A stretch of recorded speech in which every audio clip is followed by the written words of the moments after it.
জন্য গুরুত্বপূর্ণ অন্যান্য যে কোনো মেলার চেয়ে। কারণ আপনাদের মনে আছে কিনা যে গত বছর আমি এমপি হওয়ার 1 বছর আগে আমি প্রায় 37,000 আমের চারা লাগাইছিলাম। আমার একটা বিশ্বাস ছিল যে গাছ যেভাবে কাটা হয়েছে সোনারগাঁ, এইগুলারে যদি আবার পরিপূর্ণ করা না হয় তাহলে সোনারগাঁটের পরিবেশ বাঁচানো খুবই কঠিন হবে। গাছ কাটলে যে খালি গরম বাড়ে তা না, গাছ কাটা বা এরকম শূন্য মাটিতে মানুষের মাথাও কিছু গরম থাকে। দেখবেন যে খুব দ্রুত রাগ উঠে যায়। মরুভূমিতে যারা সৌদি আরবের শেখ বা ওই যে কাতার টাতার, এরা কিন্তু দেখবেন মানুষ অনেক ক্ষেত্রে শোনা যায় যে এরা আমাদের লোক নিয়ে খুব নির্যাতন করে। আমরা আল্লাহ রাসূলের দেশ, এই কারণে এদের ব্যাপারে কিছু বলি না, মনে করি যে এখানে এই রাসূলের দেশ যেহেতু আমরা কিছু মনে করি না, যে যা করে কিছু আমরা সহ্য করে নিই। তা আমার কাছে মনে হয়েছে যে কি কারণে এদের এত রাগ, মানুষ মারে। ওই গাছ যে নাই, গাছে ছায়াটা দিলে তো কিছু মনের মধ্যে এই কিছু করুণা বা মানুষের আবেগ ভালোবাসা জন্মাইতো। আমার কাছে মনে হয় যে এদের গাছ না থাকার কারণে কিছু এরা মনের মধ্যে প্রেম কম। তা আমি তো এমপি হওয়ার বহু আগে আমি চাইছি যে সোনারঘাট মাধবপুরের মানুষের মনের মধ্যে প্রেম আসুক। আমি এই প্রেমকে আগায় নেওয়ার জন্য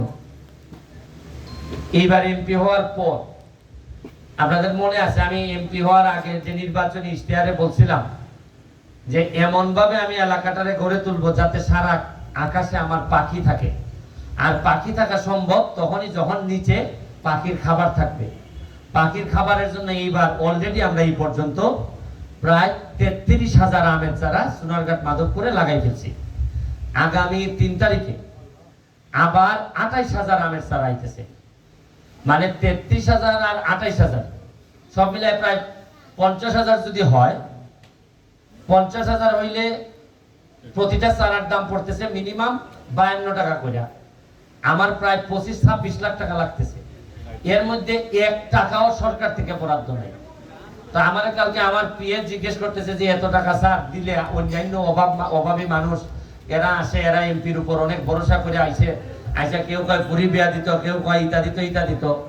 তা আমি আমার পিএস এর জবাব দিছি যে অভাব হয়তো আজকের একদিনের অভাব কালকে হয়তো থাকবে না, কিন্তু এই প্রকৃতিরে বাঁচাইতে না পারলে পরবর্তীতে একেবারে আরো বড় বড় ব্যারিস্টার এই এলাকার এমপি বানাইলো লাভ হবে না, অনেক দেরি হয়ে যাবে। এখন আগে অক্সিজেন বাড়াও, তারপর না হয় আমরা অভাব কমাই মনে। এখন না হয় না খাইয়ে থাকি সবাই, আগে গাছ গাছালিতে পরিপূর্ণ করো। আজকে যে এই মেলাটা আরো 5,000 আমের কিসের চারা আছে আমাদের বন বিভাগ থেকে দিবে। এগুলা নানা ধর্মের নানা বর্ণের গাছ, এইগুলো আমরা বন্টন করব। আগামী 3 তারিখ স্কুল খুলতেছে, স্কুলে আমরা বাচ্চাদেরকে আমরা এই কিসের পক্ষ থেকে, আমাদের পক্ষ থেকে আমরা গাছ পাঠাই দিতেছি। আপনারা এগুলা যত্ন করে লাগাবেন। আমি কৃষি অফিসার, আমাদের এসিলেন মহোদয়, আমাদের ভাইস চেয়ারম্যান, নতুন 2 ভাইস চেয়ারম্যান, আমাদের চেয়ারম্যান বৃন্দ এখানে যারা আছেন সবাইকে আমি শুভেচ্ছা জানাচ্ছি যে কাজ করার মানসিকতা নিয়ে সামনের দিকে আগায় যেতে হবে। কারণ আমরা পুরা এইবারের প্রশাসন পুরাটাই মোটামুটি নিজের পায়ে দাঁড়াইতে এই জায়গা পর্যন্ত আসতে হয়েছে। আশা করি কেউ ডাকুক না ডাকুক, কেউ করুক না করুক, আমরা আমাদের নিজেদের যোগ্যতা নিয়েই আমরা আগাই যাব। এখানে আরো যারা আছেন আমি সবাইকে আমার ব্যক্তিগত পক্ষ থেকে ধন্যবাদ জানাচ্ছি। আর আজকে একটা খেলার দাওয়াত দিচ্ছি আমাদের কসবার সাথে। আপনারা ব্রাহ্মণবাড়িয়ার কসবা মানে আমাদের মাননীয় আইনমন্ত্রীর এলাকা, কসবার থেকে একটা ফুটবল টিম আসবে আমাদের সোনারঘাটে টিস স্কুল মাঠে। কসবা বনাম সোনারঘাট আমাদের একটা ফুটবল ম্যাচ হবে, এখানে আপনারা আসবেন। শুধু কষ্ট করলেই হবে না, কিছু আনন্দও তো নেওয়া লাগবে নাকি? আমরা সোনারঘাটের মানুষ কোনোভাবে আর মানসিক অসুস্থ হইতে আমি দিব না। আর বিশেষ করে আমি কথা দিছি যে চা বাগানের যারা আমার শ্রমিক ভাই বোন আছে, দেখবেন আপনি 2-3 বছরের মধ্যে, আমি তো কথা দিছি যে আমার চামড়া যেহেতু একটু ফর্সা, তোমাদের চামড়াও আমি সুনো পাউডার দিয়ে ফর্সা বানাই, এরপর আমি এই জায়গা থেকে বিদায় নিব। এবং মানে আমাদের বিশ্বাস করেন যে এত সম্পদ চা বাগান, এই চা বাগানের পুরা নিচেই বালু আর বালু।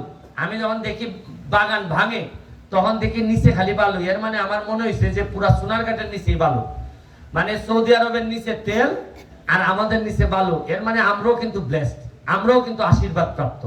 আমাদের মানুষগুলোরে খালি ঠিক করতে হবে, দেখবেন যে আমরা কিভাবে বঙ্গবন্ধু সোনার বাংলা বানাই দিই। আমরা আপনাদের সবার কাছে জননেত্রী শেখ হাসিনার জন্য দোয়া চাচ্ছি। উনার মডেল কিন্তু এইগুলা, এই যা যা মডেল আপনারা দেখতেছেন, উনি কিন্তু কৃষির উপর ব্যাপক জোর দিচ্ছেন। উনি ব্যক্তিগতভাবে আমারে বলছেন যে 1 ইঞ্চি মাটিও তোমরা তোমার এলাকায় খালি রাখো না, কাজ করতে থাকো। উনি আমারে ব্যক্তিগতভাবে বলছেন, মানে বুঝেন যে উনি কতটা গুরুত্ব দিচ্ছেন কৃষিরে। আমি আপনারা এই গুরুত্ব বিবেচনায় আপনাদের জায়গা থেকে কাজ করবেন, এই কথা বলে আজকের মতো বিদায় নিচ্ছি। জয় বাংলা, জয় বঙ্গবন্ধু।